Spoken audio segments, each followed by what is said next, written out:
when you are hiring a salesperson, what are the key skills that you are looking for as a CEO or head of sales and so on in your career?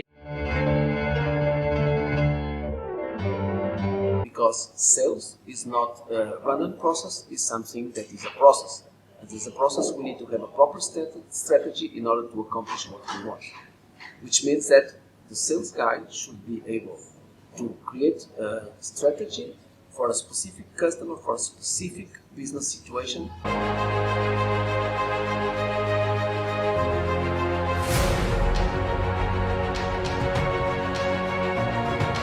To make it happen. So let's give a big hand to these studio leaders to bring the training to you. Why don't you give a big hand to them? Number one is absolutely the capability that the person has to create trust. If someone is not a trustable person, he cannot inspire trust, cannot be a very good salesperson in the future. Secondly, is about empathy. In sales, we need to have not only happy people, but people that is able to create an empathy environment in between the peers, in between us, and in between the customers. Third thing definitely is about communication.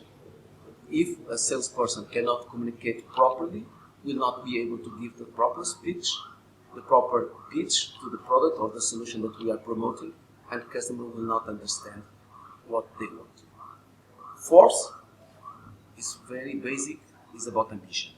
We want to have people that are ambitious, not only in terms of material, in terms of achievement in money, but also in terms of overcome obstacles and be able to reach what they propose themselves.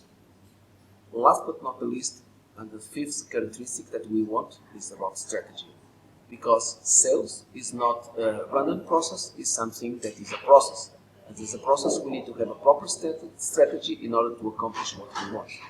Which means that the sales guy should be able to create a strategy for a specific customer, for a specific business situation, and he should also be able to implement the strategy in order to reach what is the target and to reach the object.